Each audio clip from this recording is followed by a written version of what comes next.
1, 2, 3,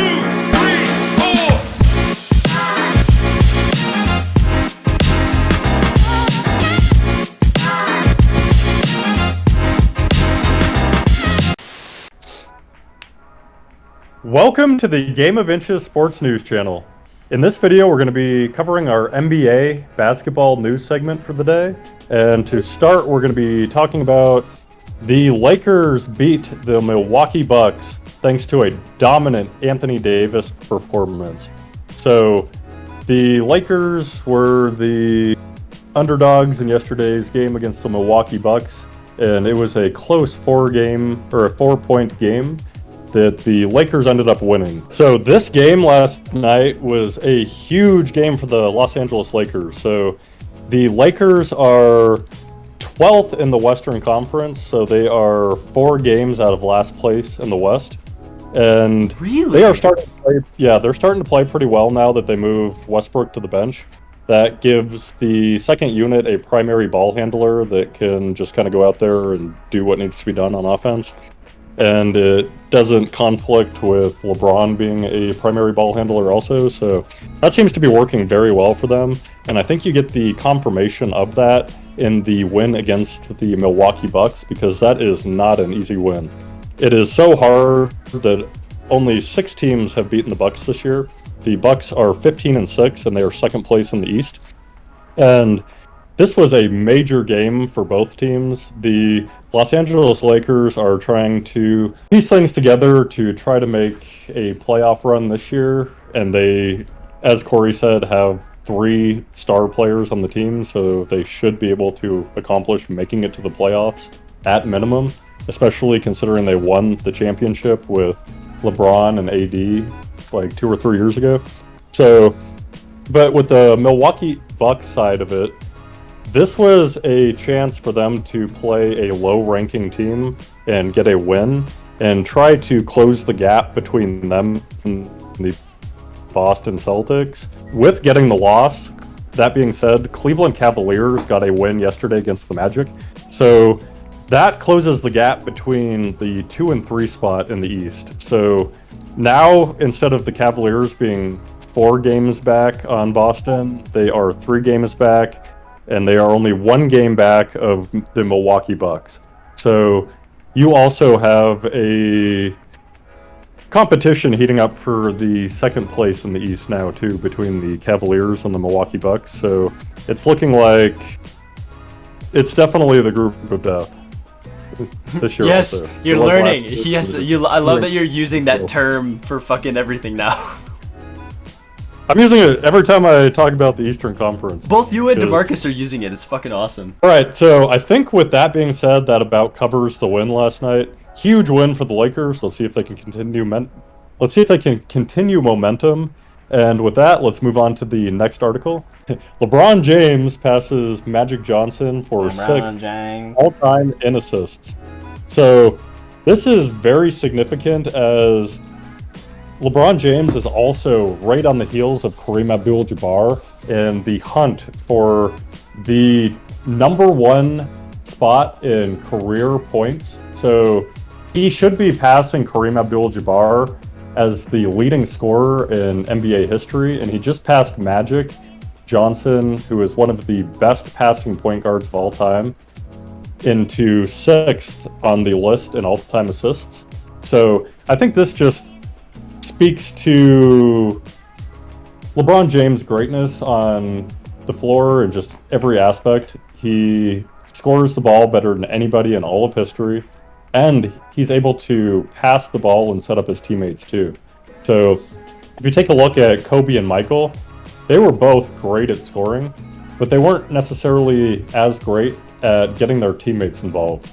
So the way they got their teammates involved was kind of getting on them in practice and making sure that they were playing hard, whereas LeBron James gets his teammates involved by getting the ball and setting them up in positions where they can score. So I think that speaks to LeBron being one of the best players of all time, and he definitely deserves to be in that conversation. And I think he is solidifying his spot as the best player of all time. So he is just playing incredible. So what do you think, Kory? I honestly hope he breaks every record possible, so I can say that I lived through the era. I was around for the era of the great, or like, I was mentally around for the era of the greatest player of all time. I mean, for the longest time, as a joke, I always called him LeBum James, but it's like obviously every fucking day I see his name. Everyone, like, he's the only thing I see on Instagram on ESPN. He's half of ESPN's feeds, or the feed that I have. So obviously he's nowhere near being a bum. But it's like you said, Kobe and Jordan, as great as they were very selfish with the ball, I guess. But yeah, realistically, like, it's incredible that I guess it's just, I can't really understand or wrap my head around how good LeBron James is, because he keeps smashing all of these records. So it's just like, who the fuck left is there? Who else is there left to compare him to, other than maybe Magic Johnson, Kareem. I'm gonna butcher his last name. Michael Jordan, Kobe. Literally, like, it's like you said, he's up there with the greats, and I hope he becomes the great. I think that'd be really cool. I think statistically he's the best player of all time. I think when it comes down to it, the best player of all time is the one who's able to win the most games for their team. And LeBron does that in his own way statistically. He puts up more numbers than anyone in history. But I think when it comes down to it, Kobe affected winning more than anybody else. Like Michael, he had Scottie Pippen as his supporting cast and Dennis Rodman. LeBron, he just switches around to super Kobe had team. Shaq for 3 years. But I was about to say, Kobe had Shaq for 3 years, then Shaq got traded, and then Kobe was still winning championships. That's the next one I was gonna say. Yeah. Kobe's supporting cast was Pau Gasol. He impacted winning games more than LeBron or Michael were able to actually prove in their career. You know, Michael Jordan was a clutch shot maker. LeBron puts up huge stats, but Kobe was winning championships practically by himself. You know, Lamar Odom and Pau Gasol are definitely a worse supporting cast than Dwayne Wade and Chris Bosh, or with Michael, Scottie Pippen, and Dennis Rodman. So I don't know, I still think Kobe's probably the best player of all time because he impacts winning more than anybody who's ever been in the game. But I think LeBron statistically is doing something that just about nobody else in the game has ever accomplished. So hats off to him. He's climbing up my rankings of best player of all time. I think he's passing Michael for me. So the one thing I was gonna say is, I mean, you do make a good point. Like on the Cavs, he had a bunch of talent around him. Kevin Love, Kyrie Irving. Mention the Cavs. You're making a really good point too. Well, yeah, because on the Cavs, it's like LeBron never. Okay, LeBron's. It's like you're right. LeBron, as good as he is, he does need supporting roles around him, but LeBron can make those supporting roles greater, or like, I don't know how to describe it. Just being, he makes everyone around him better. Exactly. Being on the same team as LeBron, you will automatically get like 2 or 3 little, what's that game called? NBA 2K. You'll get an automatic like 2+ or +2 like on your ranking once you play with LeBron, because he'll get you the ball. And another thing that I have noticed about LeBron, he literally like tells people or like draws up game plans as he's fucking holding the ball in front of the defender. He's like, you or Davis, cut left, or fucking this and that and that. And he's just standing there with the ball. Like, that's another thing. So I think that's enough with this article. Let's hop on over to the next one.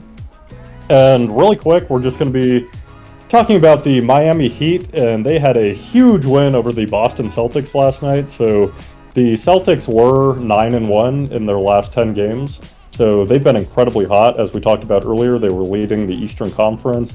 They are 2 games ahead of the second place Milwaukee Bucks. So they are, not only are they leading the conference, they are leading the league when it comes to standings. So statistically, on paper, they're the best team in the league.